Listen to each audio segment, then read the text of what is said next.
So the speaker is Dr. William Davies.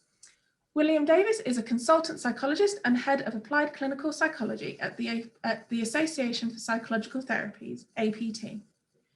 Post-qualification courses written by him have been studied by over 125,000 mental health professionals, meaning that his input has influenced interventions with literally millions of people. So with no further ado, it's all yours, Will. Lovely, thanks, James. It's easy to get engrossed in the chat, isn't it? And for the second week running, I've done that. And then suddenly I'm listening to you talking and think, oh, I haven't got my script up. So panic, but it's okay, I've found it. And today's session is actually a very short one, the section on engagement. So before we begin, I thought I'd just tell you a bit about higher order therapy and where it's taken from. And then actually a bit more about engagement as well, because higher order therapy looks at the higher order factors that occur across therapies. First of all, things like assessment, case formulation, engaging with the patient, which is today's session, structuring a therapy session, practice-based evidence, having a look where we're heading if we're doing what we mean to do, whether we're being effective or not, and if not, what to do then, and so on. So in essence, higher order therapy imagines that there must be people who could be absolutely the most wonderful therapists. They would know CBT, DBT, ACT, solution-focused therapy. They would know everything. And of course, if they did know everything, they'd find there's fantastic overlaps between one and another. So the idea of HOT is to really get to know everything, basically, as far as we possibly can. And thanks to overlaps, it doesn't mean that we have to, there's not all that much to know, really, but one thing at a time. The second thing I was thinking is that it is a bit like football. By the way, I've said this similar to this last week, but I've carefully changed it all this week, so it's not too tedious, I hope. So some people know only about Chelsea or Manchester United or whichever team they're interested in. But some people know about football in general, the different managers, their backgrounds, the different players and what they're good at, and so on. And in the same way, some people know about DBT and some people know about ACT, and both those are tremendous. They're like tremendous football teams. But some people know about both of those, and they know about therapy in general, and they know about CBT and compassion-focused therapy, and so on. And it's this kind of state that HOT aims to get us to, one piece at a time. So the aim is to master all the main effective elements in psychological therapy and build them into an integrated approach. So we don't have allegiance bias, a bias. Like I suppose if you're into DBT, which I am, there's a danger that you only would ever do DBT. And you see a patient and you say, they don't really fit for DBT, they'd better go somewhere else. Well, that isn't much use to the patient. We have to be, what they say is more than being a one-club golfer. I don't play golf, but apparently that's a really good saying. A one-club golfer is not enough. You need a whole set of clubs. So just to look a bit closer at what we're talking about, there are some things we have to get covered, like assessment, case formulation, how to run a therapy session. No matter what therapy we're running, there's certain rules about running a therapy session. How to agree homework. Almost all, not all actually, but almost all therapies involve homework. And how to evaluate what we do. These are common whatever approach we do. And if we learn those, we have covered a percentage of all topics, of all therapies. And then there's great interventions. And let's have a look. From DBT, we would take teaching people important life skills, such as mindfulness, distress tolerance, and so on, and ensuring they can use them in everyday life. And having peer support meetings, consultation meetings, consults, as they call them in DBT, and more. And from modern CBT, we would have looking at behavioral factors, such as how to live your life, having a meaning in life, doing what you're good at, having some fun, and so on. And looking at people's thinking styles and problem solving, and lots more. And for motivational interviewing, you've probably got the idea. You can probably kind of guess what might be coming up. You know about motivational interviewing, you kind of might be able to guess. There's a whole menu of things we could have taken, isn't there? I've just written down for my crib notes here, helping people to review their lives and look what choices they want to make for themselves. Or looking at the pros and cons of different life options that you can choose in your life, and so on. And from ACT, and so on, and from compassion-focused therapy, there would be more. And for me, all these therapies are absolutely wonderful. I love reading about them. I love seeing the authors of them talking about them. I just think they're marvelous. It's just that some themes occur in 2 or 3 or more of these therapies. And it seems to me there is a finite number of concepts we could learn to be able to become what we might call a higher order therapist, able to offer patients the most helpful thing for them. I know there are some therapy services where the patients don't actually have to sit an exam to get onto the service, but it is a little bit like that. And it seems to me that the finite number of concepts isn't amazingly great, maybe about 30 or so, something like that. Anyway, today's topic is about how to engage with our patients. Now, somebody emailed me yesterday and said, does this just apply to higher order therapy, or is it across all therapies? And I thought, well, it's across all therapies. It doesn't matter what therapy you're thinking of. It applies to absolutely every therapy. If you don't engage with your patient, then you're not in the game. It's interesting, actually. Paul Gilbert in compassion-focused therapy, he's taken it a step further, and he looks at how the patient talks to themselves. And exactly the same thing applies. Unless the patient sort of gives themselves their instructions in a compassionate, supportive, encouraging way, it doesn't work. Ordinary therapies don't work anything like so well as if they do those things. So it's not just the therapist that has to engage with the patient that needs help. The patient themselves has to engage with the part of them that needs help. So it is a short topic. You might chip in and say, well, you've missed out this, you missed out that. That's why it's short. And by all means do. It's lovely to see the contributions that people make. But it is a short, about 10 minutes, something like that, with space for contributions and questions and so on. And part of the thing, isn't it, is to have the kind of forum happening. Just before we start, though, let's have a look where it comes from. It's an essential part of every therapy. Unless we engage, nothing happens. And Freud, in a way, was the first person to do everything, wasn't he? But he was the first person to sort of highlighted it. And he highlighted it by sitting out of sight of the patient, normally sitting actually behind the patient. They're lying on a couch. He sits out of sight behind the eye line, so they can simply focus on what they're saying and what they're thinking. And that was the best level of engagement, in his view, for his type of therapy. Carl Rogers was almost the basis of what he did. His counseling was empathy, warmth, genuineness, unconditional positive regard.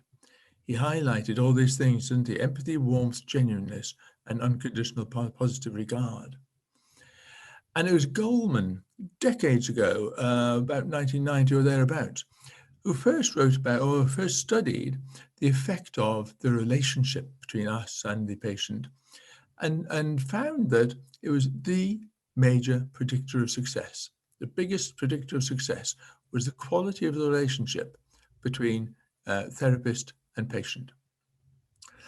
Ironically, since then, I think, there's a lot of therapies going, and the techniques involved in the therapy have almost had more prominence than the actual connection with the patient. All of them stress the connection with the patient, but the techniques have also come to the fore. So anyway, enough of that. What I want to do, Ames, is to conduct a poll, if I can, or do you want to have a go at that? Okay. Shall I give it a go? Give it a go. I've only constructed one poll, so that'll be the one. Okay, today's question is, which of the following best describes how you engage with your patients?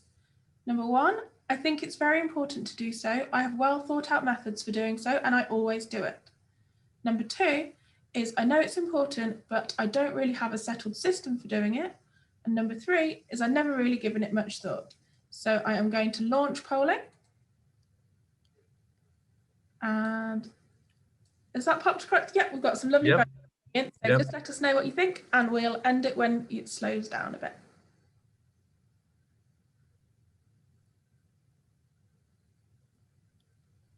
Gosh, everyone's very modest, aren't they? Although everyone's given it some thought. Oh no, we've just got one person who's not really given it so much thought. But hopefully that will change today. Oh yeah, no, I've been reading it wrong. I've got it the wrong way around. I think, oh, 2 people. Okay, let's end polling. So the majority is, I know it's important, but I don't really have a settled system for doing it. And I think the 2 people that have never really given it much thought don't have to say that anymore because they have come on today's session. Well, good point. Yes, absolutely. Win-win-win already. Lovely. And just before we get going, there's there's a question for people to put their answers in chat, if you would. How do you engage with your patients? I mean, this is the question that I'm answering, obviously, in the talk that's coming up. Let me just silence myself. That's the question I'm answering. But just to get the brain in gear, would you mind having a go at answering? Because a lot of people have clearly given it a lot of thought. The question is, how do you engage with your patients? What do you do to engage with your patients? So a bit of thought, and then just write what you think in chat. Some nice answers coming in already. Common ground is a popular one. Adapting language. Vicky's doing the PACE approach. Oh gosh. Empathy, building relationships, genuineness. They're coming in faster than I can read. They're like a scroll. Gosh. To be very popular. Wow, there's some wonderful ideas. I can't actually read them fast enough. Can you, Will? No, I'm still struggling to get you back on full screen. Oh, there we are. Okay. A lot of active listening, trust and compassion, giving them time. I think PACE is going to be the most popular one. Rapport, warmth, genuineness, really listen. Gosh, I hope you're going to cover these, Will, because they're really good. Oh, yes, okay. I've got more covered. Yeah. Don't worry. Yeah, okay. Any that you particularly like? Paraphrasing, welcoming attitudes, nice. Focusing on the positives, being present, warmth, actually caring about them. That's my favourite. Actually caring about them, yeah. Modelling. Yeah. Would anyone like to, what is PACE, Will? Well, I'd ask the people who have actually said they use PACE, actually. So if anyone's got any suggestions on using PACE or what PACE is, if they could pop it in the chat and I'll read it out as soon as I see it, if I can see it in time. I wonder if you're reading about PACE, do you have to do it really quickly? Here we go. Thank you, Andrew. Playfulness, acceptance, curiosity, and empathy. Okay. All right. Okay. Should we start the? Yeah, let's start the thing. There's another question I wouldn't mind asking kind of part way through, but I'll perhaps send you a message about it. Okay. But we love the questions, and I particularly love giving Will the hard ones. So pop them all in the chat, and we will stop the audio. Or if there's anything you're unclear of, we'll stop because it's a nice short one. So loads of space for questions. And remember to do it to all panelists and attendees. And I promise I'll be quiet about that soon. Okay, I've just got to try and share the audio now. It's always a tense moment, this one. So don't worry, everybody. It always happens okay. Hello, and it's exciting to be starting off the course. I'm William Davies, and this section is about engaging, because if we can't engage with a patient, then it doesn't matter if we have the best knowledge in the world and the best tools in the world, we still won't be able to help them. On the other hand, if we do engage well, then things can fall into place remarkably easily. Let me tell story about a do-it-yourself task I tackled recently. I had to remove an old iron railing which went down the steps in the garden and had been there for about 50 years. Easy enough in principle. All I had to do was to unscrew a dozen screws and the thing would be off the wall.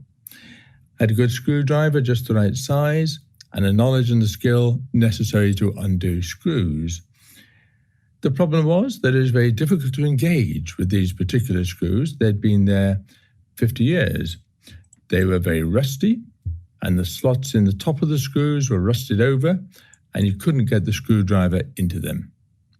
So my task was to remove as much rust as possible with a wire brush. To re-establish a slot in the top of each screw by carefully scraping things out and cleaning it up, and spray the whole thing with oil and allow it to seep in for 48 hours or so before even attempting to undo the screws. But once I'd done all that, the actual removal of the screws was really easy. Now, to me, that's a metaphor about engaging with patients. If we can really engage with the patient, then it's remarkable how easy it is to resolve their problems. So, to me, engaging is not an optional extra. It is absolutely fundamental to the whole therapy process. Now we've got a couple of questions from, one question from a few people. So it's a big issue for people, how to shift patients who are stuck, or how to engage patients who are stuck? Patients who are stuck are sometimes stuck because we can't engage with them. So we are looking at how to engage with them.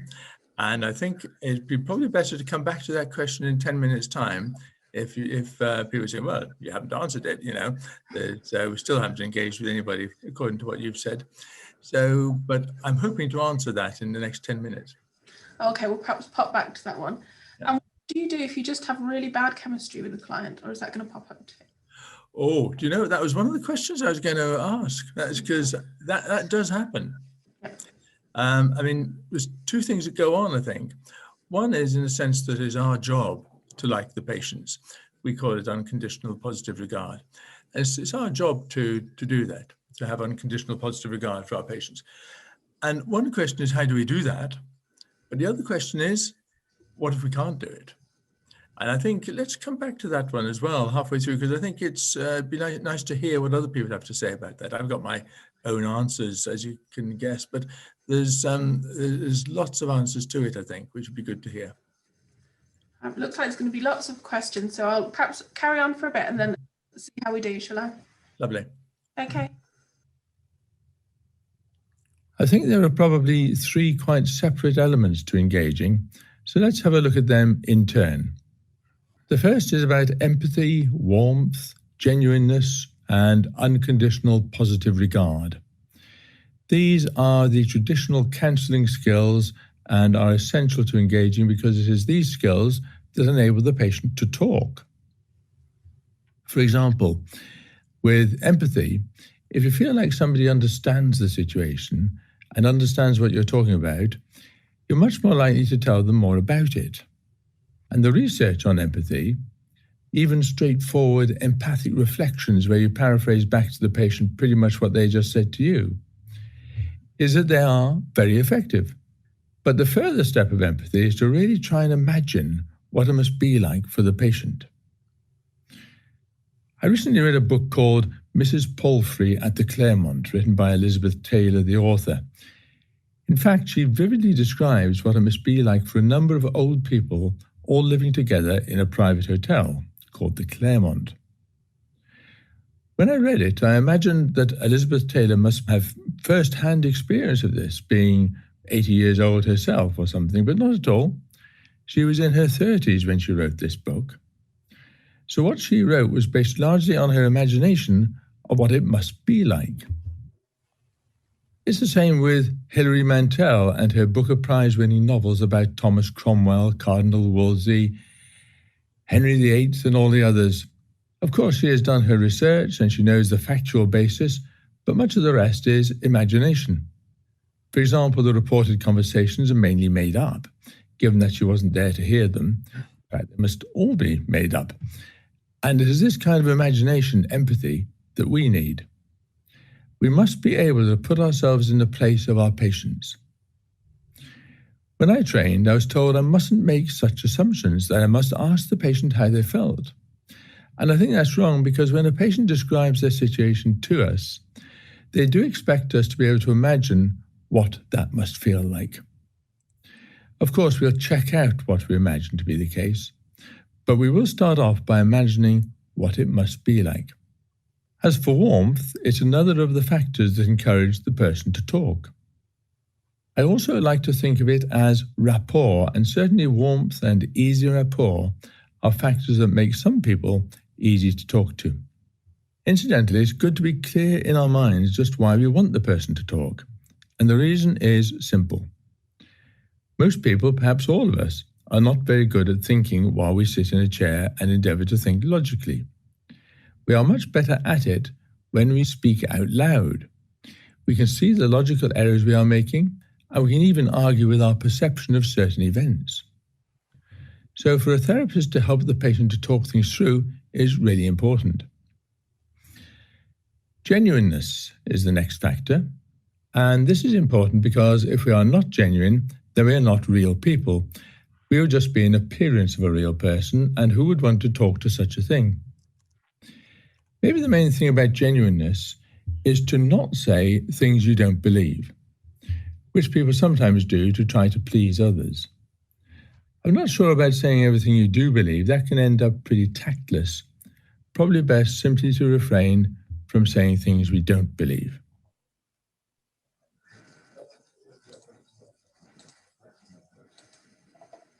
Okay, we've got some good questions coming in. So here we go. Could you bring in skins from Gestalt to help? I imagine that would be skills, would it be? Yeah. Well, I rather like Gestalt therapy, but I'd be interested to know what they're thinking of there, which skills they're thinking of. The Gestalt therapy places a terrific emphasis on the relationship and is very good at establishing relationships. But I'd love to know what particular elements they're thinking of there.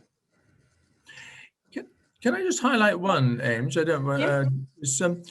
Somebody says, if you only have a short length of time to engage, how do you get to engage quickly? And I think we're going to come on to it, but just rather than say, well, we're going to come on to everything, I'd like to answer that particular question straight away. And that is, I think we have to really think in terms of it's the primitive brain, isn't it? It is really the limbic system, the primitive brain that all mammals have. And we really have to, it's like the person so much, feel positively disposed to the patient so genuinely that it actually comes from that part of the brain, from the primitive brain. We're not, as it were, pretending to like somebody. It really is deep down liking them, unconditional positive regard for them. And if we do that, it is just like method acting, I think, when actors really get into the role. If we can do that and we're doing it from the primitive brain, then the other person picks that up straight away. Whether it's micro communications that we come out with or whatever it is, they somehow can sense that. And they are well disposed to us then right from the word go. It doesn't take 6 sessions, it only takes 6 microseconds. So it is that in a sense, I think, is one of the real good things. Chelsea's asked, what are your thoughts on self-disclosure in relation to genuineness? The best thing I ever read about self-disclosure was this. It said, self-disclosure is appropriate if it seems likely to be helpful. And people have written an awful lot about self-disclosure, but I've never got beyond that one utterance. And I thought, well, that says it all to me. People, therapists are no different from anybody else. They rather like talking about themselves, and they are reminded about themselves by what patients say. But we only self-disclose, I think, if it seems likely to be helpful. And Linda's asked what the book was, and a couple of people have kindly said it was Mrs. Palfrey at the Claremont. Yes. Yep. Yep. Okay. That's the one. And how do you engage somebody that is really anxious to talk? That they're really enthusiastic to talk. That means presumably they want to talk a lot. Well, I would go for the same thing, that it's tempting to try and sort of control the conversation and say, let me stop you there. I want to ask you about this, etc., etc. But I wouldn't in a way do that. I would engage with them from the primitive brain, genuinely feel for them, and redirect them back to the most important things they've said. When they've said 10 minutes or 20 minutes talk, I was very interested in what you're talking about 15 minutes ago about whatever it is. Can you tell me some more about that? But so you focus the conversation on the important bits therapeutically. Lovely. People are loving the book, so that's nice to see. So what about if how to engage with when a person makes it difficult to feel unconditional positive regard? For example, they're defensive or disrespectful. Yeah, that was one of the questions I was going to ask. It's first one is how do you feel unconditional positive regard. Second one is what when you don't. But I think. But no, that's a very good question. Actually, it's somewhere in between those two, isn't it? It is a good question. When a person makes it difficult to feel unconditional positive regard for them.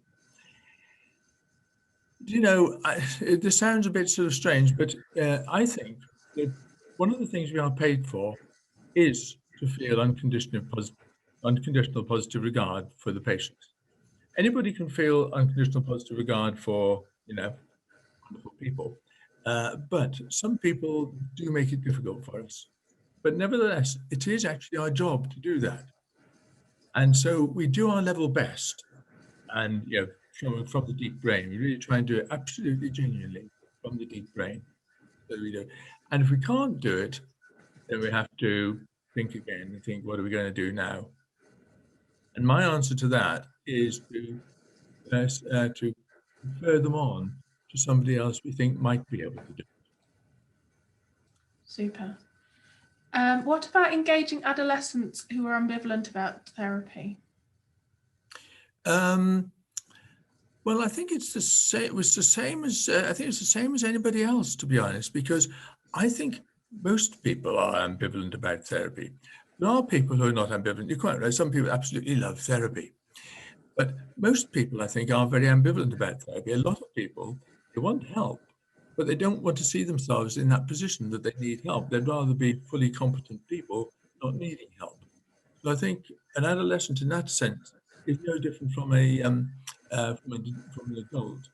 It's just that some adolescents are actually rather more, well, sometimes ruder than an adult. That makes it difficult. And how about engaging someone who's very delusional? Oh, wow.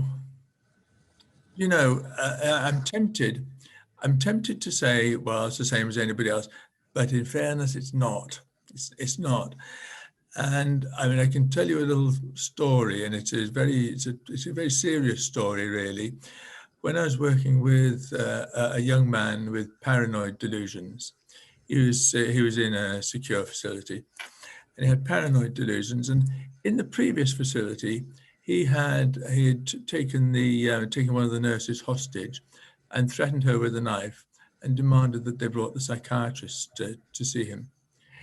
And I was seeing this guy, and I thought, well, I'm so skilled that he and I get on so well. It's marvelous. We're engaged, marvelous. And session after session was like this.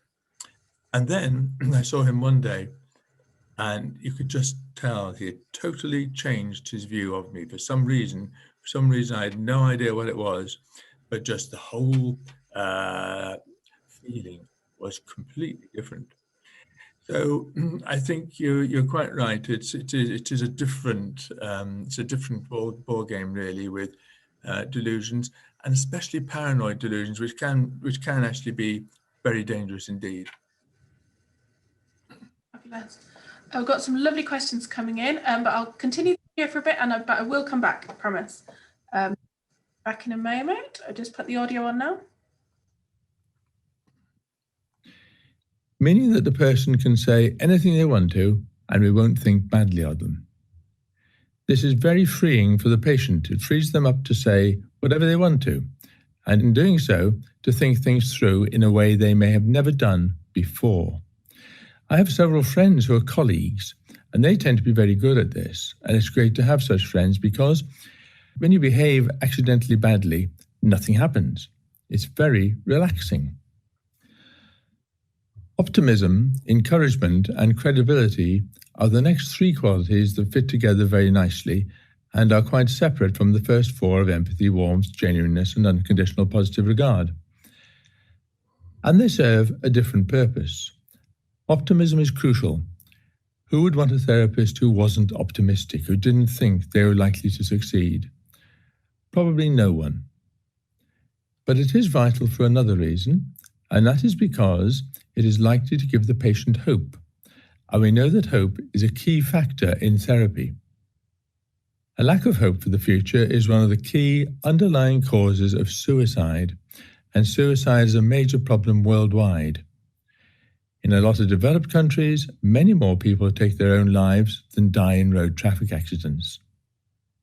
Encouragement fits in with optimism in the sense that we literally give people the courage to try new things. We put courage in courage.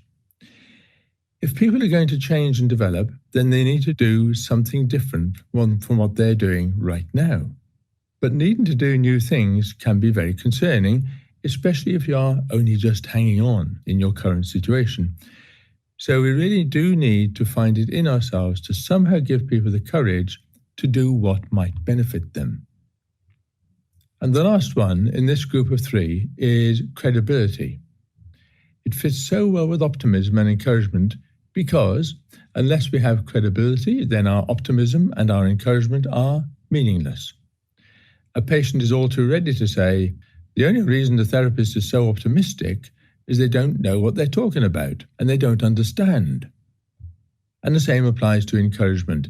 No one is going to be encouraged by a therapist who urges them to take a leap in the dark if they don't think the therapist has any idea what's out there in the dark either. And the final one in our three groups is determination. As a general rule, patients don't come and see us as their first try at solving their problems. They will have tried to solve their problems themselves. They may have asked friends or family to help them. And maybe they've had several other therapists before us. So how determined do we have to be? Answer is we have to be completely determined. We have to stick with the person until things are sorted out as much as they're going to be. And this is the spirit of most of the best therapies. The therapist and the patient working in a spirit of collaborative empiricism, trying things out, working together, trying things out, until they hit upon the most helpful things. So to me, engaging is way more important than some therapists think. The very act of engaging and letting people talk will sometimes help them sort out the problems by itself. So what I've done is to put a self-evaluation form in your workbook resources for you to evaluate yourself after every time you see a patient, or as often as you like. It simply lists the different factors we've spoken about here, gives a brief description of each, and invites you to rate yourself on each of those factors. It's not perfect, of course. In a perfect world, you would get somebody else to rate you, or get the patient to rate you. But even so, it's a great deal better than nothing. And it's also quite good fun to do. And as we shall see shortly, if we can engage well, we can help the person do a lot of really helpful things. Okay, I think time for some questions. What about, in your experience for working with people in prison, what were the most beneficial approaches to engage with them and cultivate empathy? What therapies were you applying, like CBT or DBT? Yeah, that's a lovely question, isn't it? And there's several related ones. Claire is asking, I work with clients who have alcohol-related dementia, and they can be difficult to engage and become frustrated. Any advice on that? And Astrid says, how do you engage patients who have been asked by friends and family, etc., to go to therapy? Which is very much like detained patients or prisoners. And Vicky says, how do you engage someone with a narcissistic personality disorder and psychopathy? And I think there is a thread, although they all sound extremely difficult. So I think there is a thread one strand of the thread, just one of them, one of the strands is what I keep going on about, is that you must genuinely, from the primitive brain, really like the people, like the person you're talking to. And they simply pick that up no matter what state they're in. But the other one, and it's going back to Fatima's question about prison, but applies to them all, is I would highlight, motivational interviewing. And I'll tell you again the story. I know some people have heard this before. The story of my colleague when I spent 10 years working in Winston Green Prison in Birmingham, and the facilities weren't terrific. So there was 3 of us shared an office. So if one person was interviewing a prisoner, there's 2 other people listening as well. So you did get to hear each other's approaches and so on. It just wouldn't stand up to modern scrutiny, would it? But even so, you did have a little bit of cross-fertilization of ideas. And what became apparent is I don't think there's any harm in saying what his name is, Derek Perkins. He became head of psychology at Broadmoor. He's a professor in London. He's a startlingly good psychologist. And what he did was very, very simple in essence, deceptively simple. He simply wanted to help everybody. So there you had a very nice, very intelligent guy who just sat down, desperate, or well, not desperate, very, very enthusiastic about helping people. And what do you think? Everybody, without exception, everybody twigged that that's what it was all about. It wasn't about him furthering his career or anything like that. All he wanted to do was to help the people he was talking to. So he had completely unconditional positive regard. It didn't matter what you said to him. It was just unconditional positive regard. He just seemed to like everybody. And intelligent guy wants to help you. Well, people were literally queuing up to spend time with him. Just absolutely marvelous. And we had to open an outpatient unit, would you believe, so that people could come back to the prison after they'd been released. It's unique. I can't think of any other situation there with a prison outpatient unit. Sounds nice.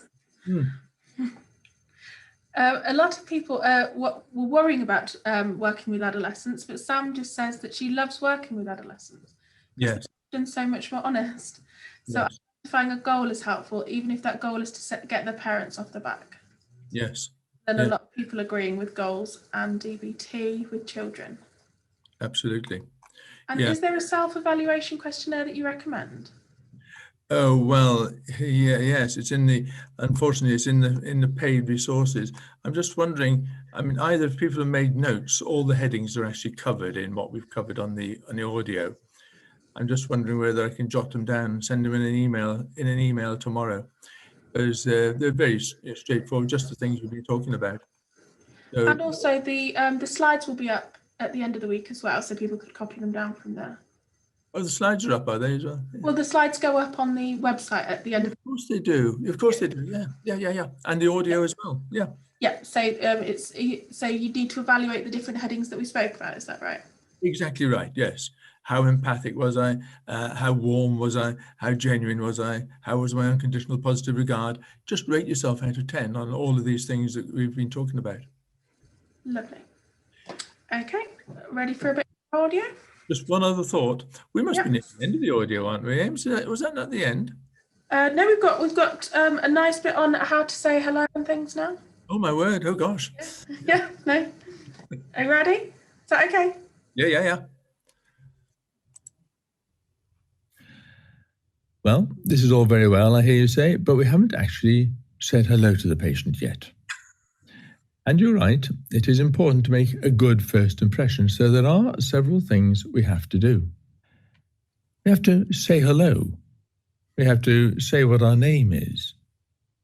We have to say what our job is. And we have to say what we want to do with the patient right now. And somewhere along the line, we need to make some kind of pleasantry like, did you find us okay? If you're in an outpatient setting, or how are you today? If you're in a residential facility, or something else that is inoffensive, but pleasantly friendly and suitable to the setting you are in. You may feel this is obvious, but let me tell you about the second visit I had to my new dentist a little while ago. I arrived to my appointment, so I was checking in with the receptionist, when a young lady went up the stairs behind me. "You need to go with her," said the receptionist. So I did. I followed her upstairs and into her office, and her very first words to me were, "I'm going to make you bleed. Is that okay?" So I replied, reasonably I thought, "Who are you?" And it turns out that she was a dental hygienist, and it was obvious to her who she was and what she wanted to do, but it wasn't at all obvious to me. This was my second visit to the practice, and I thought I was seeing the dentist again. And even if I had have guessed who she was, it is basic politeness to introduce yourself.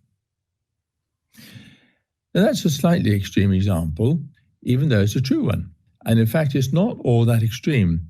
We tend not to notice the examples around us, and I don't suppose the receptionist was particularly surprised by the hygienist's behavior.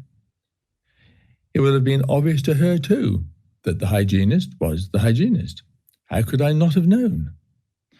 Similar things happen around us all the time.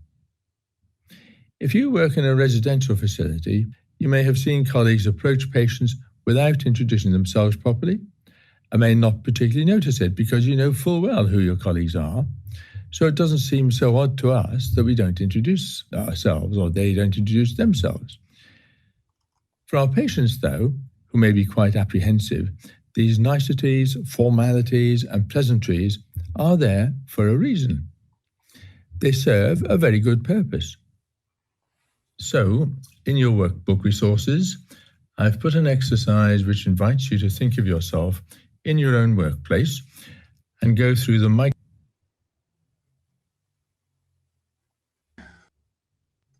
We've got some good questions pouring in now. So Karen says that they're being pushed more and more for group works. A lot of clients are very resistant to this, especially those who've been in service a long time. Yes. Well, no, I can imagine that because we can talk about having unconditional positive regard and so on, and that's marvelous, and that enables people to talk, etc., etc. That's marvelous. But we can't expect everybody in the group to have unconditional positive regard for everybody else. People don't. People are very judgmental, and so it inhibits people's talking. And John nicely agrees, and also after every assessment session, he asks the patient if they've anything they'd like to ask. So that's sort of a bit of a bookend, isn't it? That's really good practice. Yeah, it's amazing what can happen, which we don't realize. That's a very nice thing to do. Yeah. Lovely. So that is the end of the audio now. So just looking at all your questions, and feel free to keep them popping in. It's lovely. So as part of saying hello, is it your practice to ask permission of the patient or client to speak with them at the moment? Well, it depends what setting you're in. I mean, obviously, if you're in an outpatient setting and the person has, asked to see you, they requested help for the problem they've got, then it would be sort of ridiculous to ask permission to speak to them. They have asked permission to speak to you, really. If you're in a residential setting, then it's quite different. If you work in a residential setting, for example, a secure hospital, then you'll be kind of walking around the hospital just as some patients are.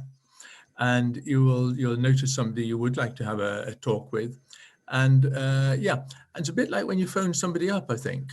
The first thing a lot of people say when you phone somebody up, they say, "Is it convenient?" So you need a little bit of a phrase like that, is now a good time? Something like that. It is, it's people appreciate that, don't they? Well spotted, whoever that was.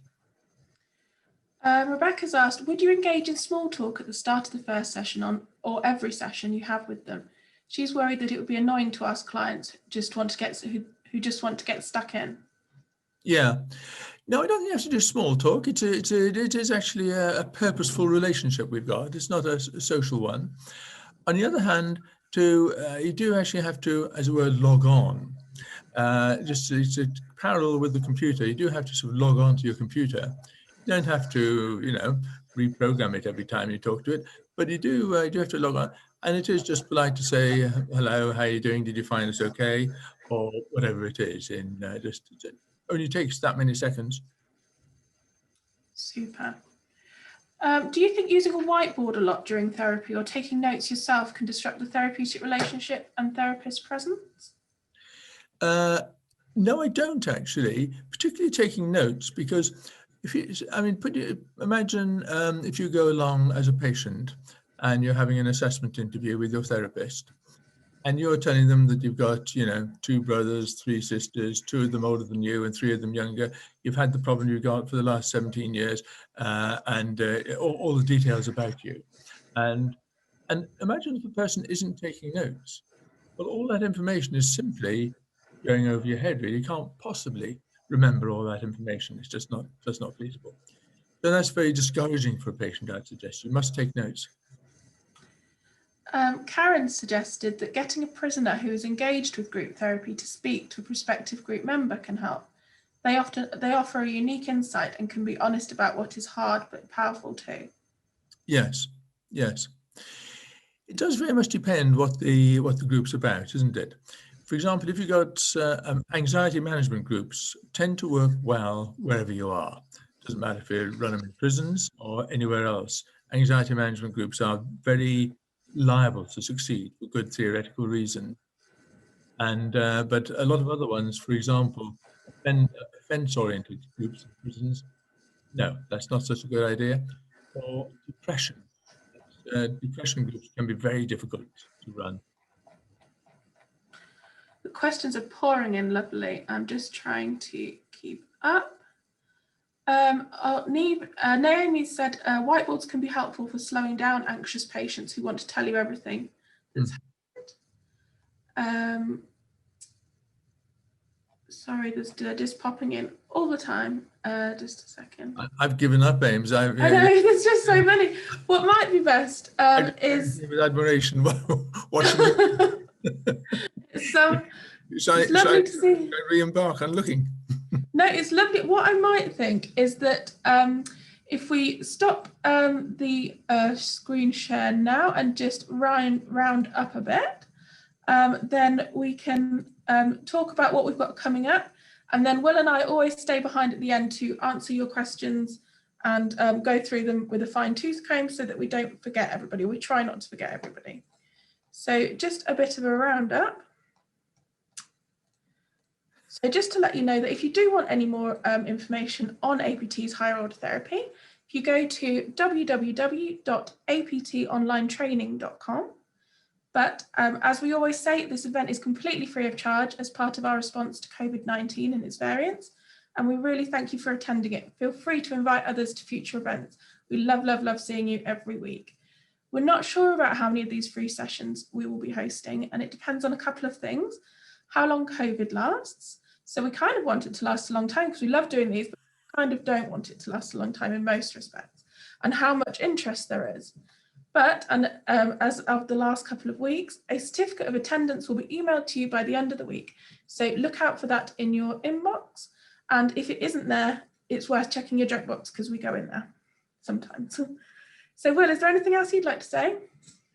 Well, no, except to just thank you again. I can never believe what you do. So thank you very much for that. That's amazing. And thank everyone, because I'm amazed that we get, something like 500 registrations for, I mean, it's a very important topic, what we've been talking about today, really important. Without this, then everything's no good.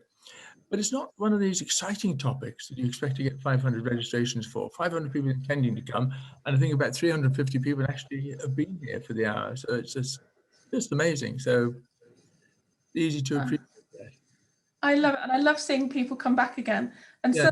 Sylvia, it's lovely to see you again. And she loves it that it's a brilliant improvement to keep watering the flowers. So that's water the flowers, not the weeds. That's a top tip from Sylvia, which came from Will. Is that what's happening in the slide, I suppose? We haven't got the slides up, have we? Yeah. Have we? Yeah. Well, it is watery. Sorry, do you know what I did? I paused share, which I thought was quite exciting, but yeah. It's still there. But lovely to see you all, and really hope to see you again next week. So have a wonderful week and see you soon, I hope. Brilliant. Thanks a lot.